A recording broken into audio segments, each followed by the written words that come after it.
To Dorney Park with some friends. I'm driving by myself because I noticed that when I drive, I don't feel so panicked. And it's about 30-minute drive from here. But then I'll see. But I don't drive that far.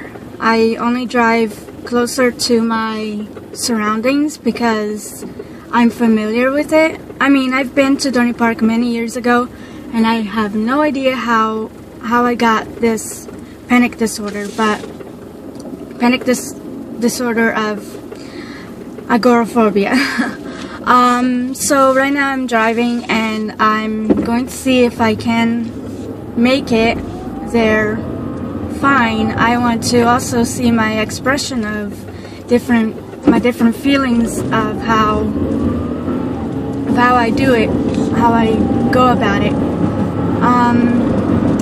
So this is my first journal of agoraphobia.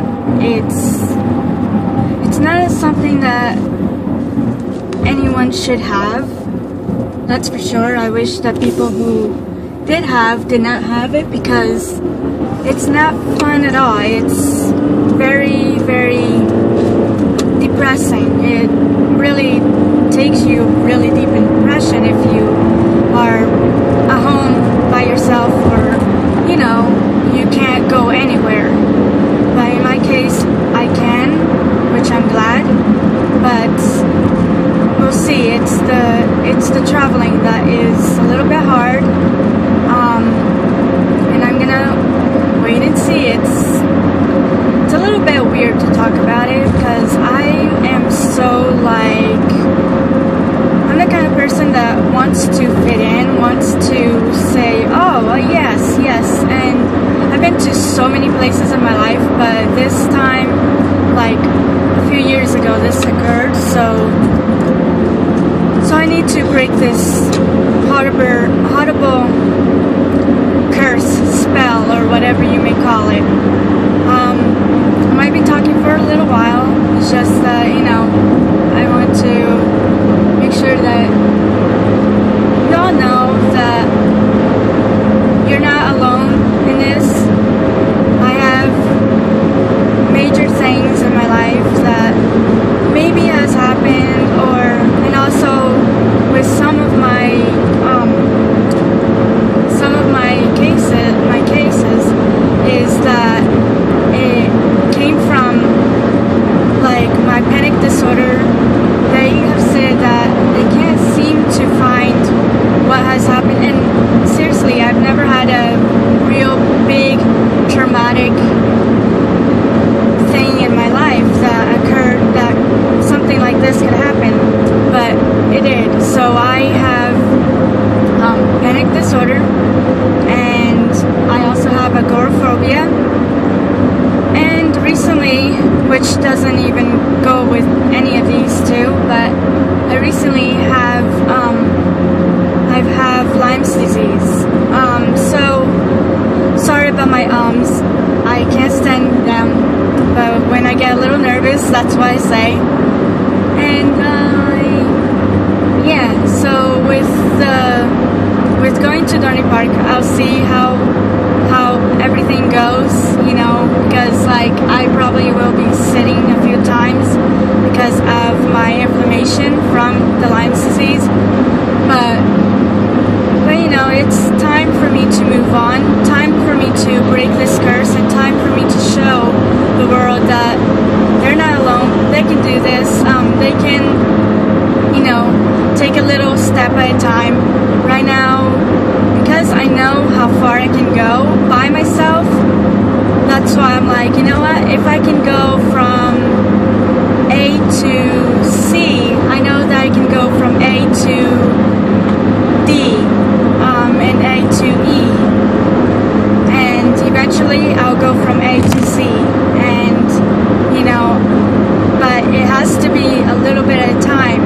If you don't do a little bit at a time, and you take that leap of faith, if you take too big of a step, you will end up basically drowning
a Saturday, and you know how Saturdays are. It's almost like every time the work lets out, there's huge traffics to get out of work or going to work. It's one of those things, and now here I am going to the destination. And then I have other destinations that are a little bit farther, and the one thing is, as I said, I'm pretty sure I said it before, but like when people drive me, when I drive with somebody drives me, I'm with somebody, I get very panicked, and that thing keeps on happening. And when I drive by myself or with somebody as a passenger, which I don't have a passenger, but when somebody is with me or I'm alone, I feel okay. But once again, I have to see my expression of how I'm doing, because I don't ever want to be in a situation where I can't help somebody else. Because, you know, if you're one of those agoraphobia people, like myself, it's super hard. For years, I was depressed. I could not leave my house. It was super hard. I mean, even to get a job, because I was so, like, this panic disorder got so out of hand that it's not fun at all. And I pray that no one goes through it, because it's horrible, and it's not, as I'm about to cry, but I'm not gonna cry, because I know that God's hand is in me, and I know that He's in my life, so I don't have to be afraid, you know. But you know, sometimes when things like that happens, you have to just take the leap of faith and just try it. Even if you are a person who is stuck in your house, you cannot like go far, and once again, and stuck and you cannot go far, just take one step at a time, you know, of walking towards the door or walking towards the yard and get some fresh air. That's how I had to do, little by little. But also, not just that, but I also had my mom who constantly was like, okay, and pushed me, which in a way it's good, in another way it's bad, because like you don't want to be pressured, and then when you feel that pressure, it kind of like drives you not to do it. But in this case, I'm taking this case in my hands, because number one, I'm an adult. Number two, I need to take control of my life and not let some disease, some type of weirdness take control. We have a lot of traffic here. Take control of this, because it is hard. It is something that a lot of people cannot get out of it.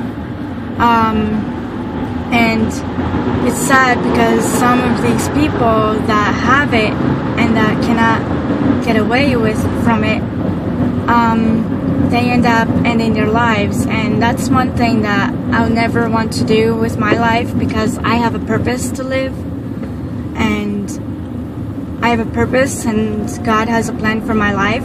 And when in His time, it's the time that you will say, okay, Eliana, I want you to come home.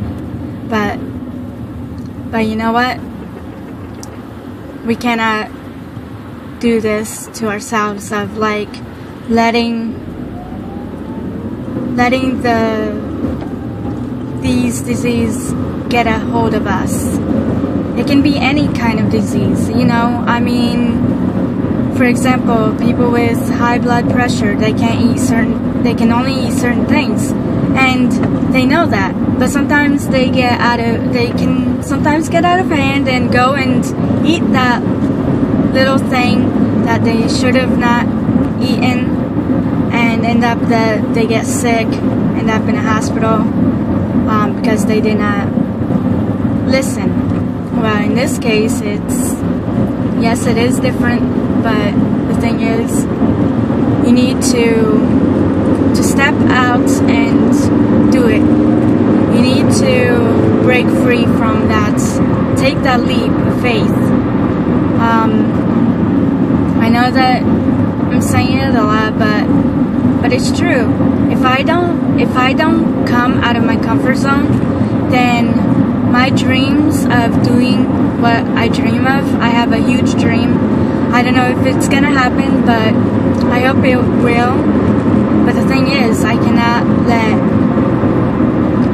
let this hold me back. But with my next journal of this, I know that I'm gonna be journaling about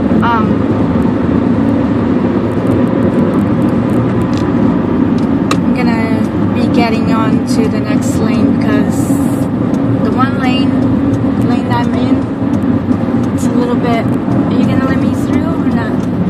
Oh gosh, no, this person's not. Let's see. Actually, it's flowing now. North First Streets. Sorry. I gotta make sure that I'm okay here.